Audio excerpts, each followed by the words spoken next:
कैसे हैं आप सभी? आई होप अच्छे होंगे, राइट। चलिए, मैं योगिता प्रजापति चैनल पे आप सभी को स्वागत करती हूँ और आज मैं आपके लिए लेके प्रमेय 6.6 जो कि मोस्ट इंपोर्टेंट है, तो प्लीज ध्यान समझिएगा और साथ ही लाइक शेयर करना मत भूलिएगा। ओके बच्चों, आइए स्टार्ट करते हैं।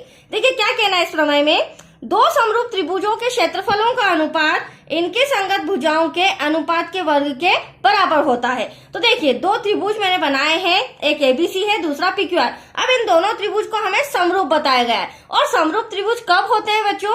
जब उनकी संगत भुजाएं आपस में आनुपातिक होती है, मतलब कि बराबर होती है, और साथ ही उनके संगत कोण आपस में बराबर होते हैं। तो हमें ये दिया गया है कि ये दोनों त्रिभुज हमारे समरूप है, राइट। अब हमें क्या करना है इसमें सिद्ध, त्रिभुजों के क्षेत्रफलों का अनुपात। तो त्रिभुज एबीसी का जो क्षेत्रफल है वह बराबर आना चाहिए, इनका जो अनुपात है वह आपस में बराबर आना चाहिए त्रिभुज पीक्यूआर के क्षेत्रफल के, राइट। तो आया एटलीस्ट समझ में। चलिए अब जो दिया है सिद्ध करना है वो हम रिटर्न कर लेते हैं। तो सबसे पहली बात दिया है त्रिभुज एबीसी समरूप है त्रिभुज पीक्यूआर के। साथ ही साथ सिद्ध करना है, क्या सिद्ध करना है ये ध्यान से समझिएगा। देखिए बच्चों, त्रिभुज एबीसी का क्षेत्रफल, त्रिभुज एबीसी का क्षेत्रफल। अब त्रिभुजों के क्षेत्रफलों का जो अनुपात बोला है, अनुपात बोला है तो डिवाइड में हमारा त्रिभुज पीक्यूआर आ जाएगा, त्रिभुज पीक्यूआर का क्षेत्रफल।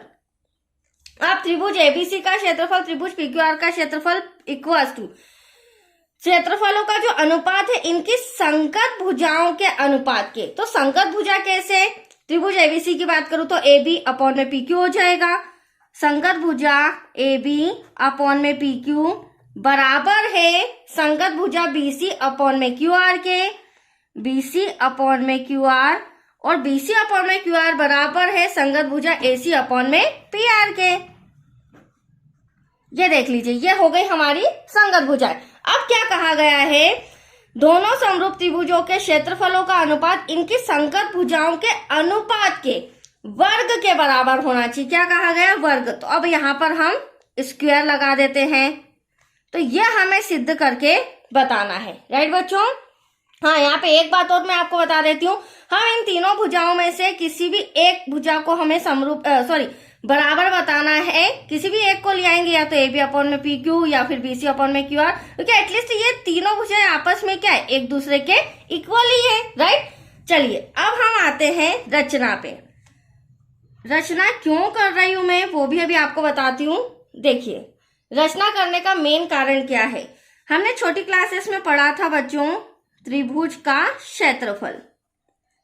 अब त्रिभुज का क्षेत्रफल क्या होता है, तो वो होता है 1/2 इंटू आधार इंटू ऊंचाई। ये हमने पढ़ा है छोटी क्लासेस में। अब देखो हमारे पास दोनों त्रिभुजों में, त्रिभुज एबीसी और पीक्यूआर में, दोनों में BC और QR हमारे आधार हैं, बट क्या हमारे पास ऊंचाई है क्या? ऊंचाई जो कि लंबवत होती है, राइट। एक लंबवत रेखा हमें खींचना होगी। ऐसा नहीं कि आप ये तिरछी रेखा को ऊंचाई कह दें, ऊंचाई तिरछी रेखा नहीं होती है, स्ट्रेट जो रेखा खींची जाती है वो हमारी ऊंचाई होती है। तो यहाँ पर मुझे त्रिभुज एबीसी में डैश करके एक रेखा मैंने आपके सामने लंबवत खींची है, जिसे नाम दे रही हूं मैं M, राइट। अब ये लंबवत रेखा है तो चूंकि ये हमारा लंब भी हो जाएगा इस त्रिभुज के लिए भी और इस त्रिभुज के लिए भी, जो कि हमेशा 90 डिग्री का होता है, राइट। त्रिभुज पीक्यूआर में भी ठीक वैसे ही करेंगे बच्चों हम। यहाँ पर भी मुझे पीक्यूआर में एक लंबवत रेखा खींचनी होगी। अब यहाँ पर हम नाम दे देते हैं N। N भी हमारा क्या हो जाएगा, 90 डिग्री का। यहाँ तो कोई डाउट। अब हम लिखेंगे रचना में, ये जो हमने रचना की है, A से BC भुजा BC पर रेखा पर तथा P से भुजा QR रेखा पर लंब AM और PN डाला गया, राइट। तो चलिए पहले रचना में लिख लेते हैं। A से भुजा BC पर तथा P से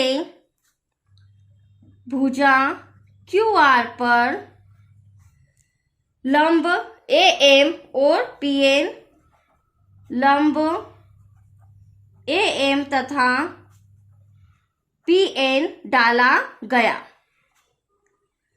अब चूंकि ये लंब है बच्चों, तो यहाँ पर एंगल एम बराबर है एंगल एन के। क्यों बराबर है? क्योंकि एटलीस्ट दोनों 90 डिग्री के हैं। तो यहाँ पर हम लिख सकते हैं एंगल एम बराबर है एंगल एन के, क्योंकि ये 90 डिग्री के हैं, राइट। अब यहाँ तक कोई डाउट? चलिए अब आगे हम सॉल्व करते हैं। आप देखिएगा ड्रॉ के अंदर, अब मैं ले रही हूं त्रिभुज एबीसी का क्षेत्रफल और त्रिभुज पीक्यूआर का क्षेत्रफल, क्योंकि एटलीस्ट तो मैंने फॉर्मूला तो आपको बता ही दिया है उसके अकॉर्डिंग, ठीक है। चलिए, त्रिभुज एबीसी का क्षेत्रफल डिवाइड में त्रिभुज पीक्यूआर का क्षेत्रफल। अब देखिए 1/2 ऐसा का ऐसा, डिवाइड में भी मैं लिख देती हूँ 1/2 मल्टीप्लाई। अब ये मैंने एक और ड्रॉ रिटर्न किया, इसमें आप देखते जाइए। अगर मैं त्रिभुज एबीसी की बात करूं तो आधार हमारा बीसी हो जाएगा, राइट। और अगर त्रिभुज पीक्यूआर की बात करूं तो आधार हमारा क्यूआर हो जाएगा।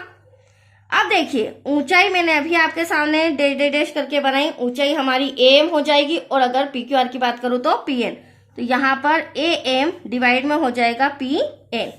अब देखिए 1/2 से 1/2 कैंसल, तो एटलीस्ट हमारे पास क्या बचा?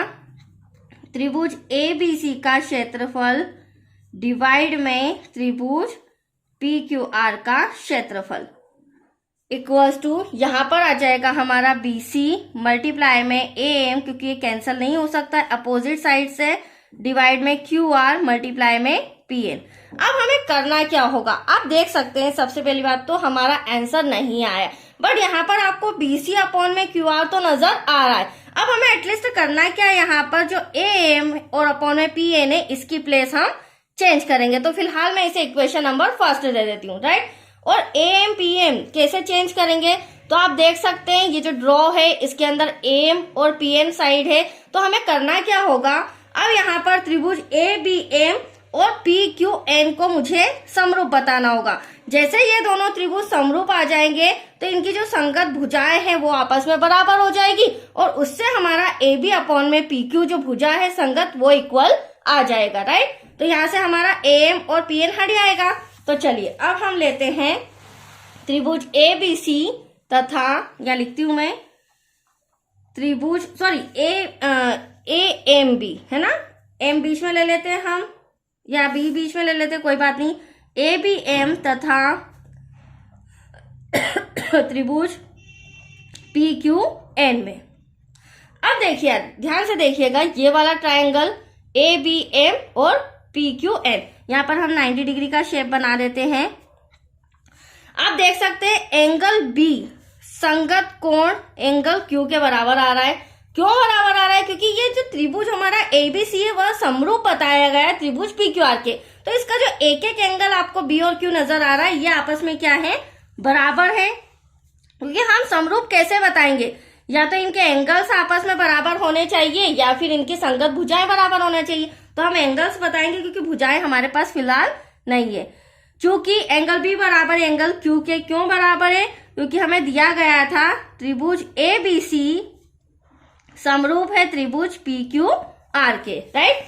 अब दूसरा एंगल, यहां पर आप देख रहे हैं एंगल एम 90 डिग्री का है ए बी एम में, और यहाँ पर पी क्यू एन में जो त्रिभुज है उसमें एन हमारा 90 डिग्री है। तो यहाँ पर दूसरा एंगल हो जाएगा एंगल एम बराबर एंगल एन के। क्यों? क्योंकि एटलीस्ट ये 90 डिग्री के हैं, राइट। अब देखिए इन दोनों त्रिभुज में मैंने दो angles B Q M N बराबर बता दिए, तो एटलीस्ट तीसरा एंगल ऑटोमेटिकली संगत कोण बराबर ही होगा।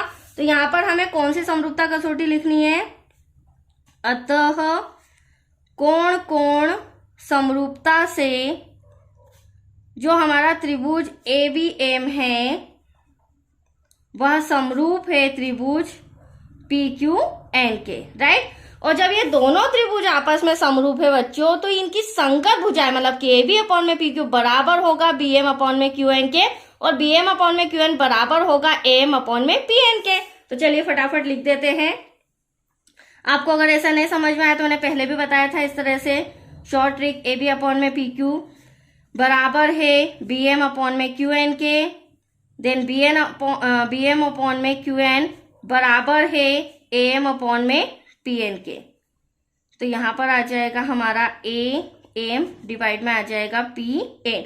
इसे मैं दे रही हूँ समीकरण नंबर इसे 1 सेकेंड और रुकिए, समीकरण बाद में देंगे। अब आप देख लीजिए हमें जरूरत कितनी किस किस भुजा की है। तो ए बी अपॉन में पी क्यू की हमें जरूरत है और ए एम अपॉन में पी एन की। बट आप देख सकते हैं जो ये छोटी सी भुजा है बी एम और क्यू एन, इससे तो मुझे कोई मतलब नहीं है, तो इसे हम नहीं लेंगे। हम क्या ले लेंगे यहाँ पर, ए बी अपॉन में पी क्यू बराबर ए एम अपॉन में पी एन। ऐसा क्यों कर रही हूं अभी आपको पता चल जाएगा। फिलहाल दे देते हैं हम इक्वेशन नंबर 2। यहाँ तो कोई डाउट। अब हम पुनः लेंगे, चूंकि मैंने स्टार्टिंग में बता दिया था आपको कि जो त्रिभुज एबीसी है वह समरूप है त्रिभुज पीक्यूआर के, तो इनकी संगत भुजाएं हम आपस में बराबर बता देते हैं, राइट। तो यहाँ पर लिखूंगी मैं पुनः त्रिभुज एबीसी डायरेक्टली तथा त्रिभुज पी क्यू आर में ए बी संगत भुजा पी क्यू, जो ए बी है अपॉन में पी क्यू बराबर है बी सी अपॉन में क्यू आर के। देन बी सी अपॉन में क्यू आर बराबर है ए सी अपॉन में पी आर के। इसे मैं दे देती हूँ इक्वेशन नंबर 3। अब देखिए, अब कुछ भी नहीं करना है, हमारा आंसर आ चुका है, आंसर के करीब है। ध्यान से देखिएगा 3 इक्वेशन मैंने आपके सामने बनाई है। अब एटलीस्ट हमें करना क्या है, तो सबसे पहली इक्वेशन में आइए। यहाँ पर हमें दे रखा है बीसी अपॉन में क्यू आर मल्टीप्लाई में ए एम अपॉन में पी एन। तो सबसे पहले मैं समीकरण 1 लेंगी, ठीक है। त्रिभुज एबीसी का क्षेत्रफल अपॉन में पी क्यू आर का क्षेत्रफल लिख के हम समीकरण 1 लेंगे। यहाँ से हम बीसी को भी चेंज करेंगे, यहाँ से हम ए एम को भी चेंज करेंगे। बट कैसे चेंज करेंगे, तो यहाँ पर आप देख सकते हैं समीकरण 2 से मैं ए एम अपॉन में पी एन के प्लेस पर क्या लिख दूंगी, ए बी अपॉन में पी क्यू। That's clear. और यहाँ पर जो समीकरण 3 है उसे भी हटाकर मैं क्या लिख दूंगी, ए बी अपॉन में पी क्यू। तो आप देख सकते हैं इन तीनों इक्वेशन के द्वारा मेरे पास एक साइड आ जाएगी, एक भुजा संगत भुजा आ जाएगी ए बी अपॉन में पी क्यू। इनका मल्टीप्लाई कर देंगे, दैट्स योर आंसर स्क्वायर। और मैंने शुरू में ही बोला था तीनों में से कोई भी एक भुजा हमें लाना कंपलसरी है, बाकी तो ऑटोमेटिक बराबर है, राइट। तो अब यहाँ पर सबसे पहले हम लिखेंगे समीकरण 1 से। यहां लिख देती हूं समीकरण 1 से। तो त्रिभुज एबीसी का क्षेत्रफल डिवाइड में त्रिभुज पी क्यू आर का क्षेत्रफल इक्वल्स टू क्या है, समीकरण 1 BC multiply by A M divide में आ जाएगा Q R multiply by P N. अब देखिए मैंने आपके सामने लिख दिया है। अब मैं ले रही हूं समीकरण 2 से और समीकरण 3 से। तो यहां लिखेंगे समीकरण 2 व 3 से। क्या लिखेंगे बच्चों, त्रिभुज एबीसी का क्षेत्रफल, थोड़ा सा कॉपी इस तरह से कर रही हूं, डिवाइड में आ जाएगा हमारा त्रिभुज पी क्यू आर का क्षेत्रफल। अब आप ध्यान से देखिएगा, बीसी सबसे पहले बीसी अपॉन में क्यू आर है, तो हम समीकरण 3 से क्या लिख देंगे इसके प्लेस पर, ए बी अपॉन में पी क्यू, जो कि मैंने जस्ट अभी आपको बताया था, ए बी अपॉन में पी क्यू मल्टीप्लाई अब ए एम अपॉन में पी एन। तो ये हमें समीकरण 2 में आपको नजर आ रहा होगा, ए एम अपॉन में पी एन। अभी मैंने जस्ट बताया था इसके प्लेस पर भी मैं क्या लिख सकती हूँ, समीकरण 1 में ए बी अपॉन में पी क्यू। तो यह आ गया हमारा ए बी अपॉन में पी क्यू। अब आप देख सकते हैं आपका आंसर आ चुका है। अब हमें नेक्स्ट पेज पर इन दोनों का मल्टीप्लाई करना है। तो यहां लिखना पड़ेगा त्रिभुज एबीसी का क्षेत्रफल डिवाइड में त्रिभुज पीक्यूआर का क्षेत्रफल। दोनों का मल्टीप्लाई कर रही हूं बच्चों, तो ए बी अपॉन में पी क्यू का होल स्क्वायर। तो एटलीस्ट हमारा आंसर तो आ चुका है। बट हमें सिद्ध करने को क्या बोला था, क्या रिटर्न किया था, ये तीनों साइड्स रिटर्न की थी। तो हम इसी प्रकार लिख के ये तीनों साइड्स आपस में बराबर बता देते हैं। तो यहां लिखेंगे इसी प्रकार त्रिभुज ए बी सी का क्षेत्रफल डिवाइड में त्रिभुज पी क्यू आर का क्षेत्रफल बराबर है ए बी अपॉन में पी क्यू संगत भुजाओं के वर्ग के, और फिर ए बी अपॉन में पी क्यू बराबर है बी सी अपॉन में क्यू आर के, इसका whole square. B C upon में क्यू आर बराबर है ए सी अपॉन में पी आर के। ये हो गया होल स्क्वायर। इति सिद्धम, दैट्स योर आंसर। तो आइए आपको समझ में बच्चों।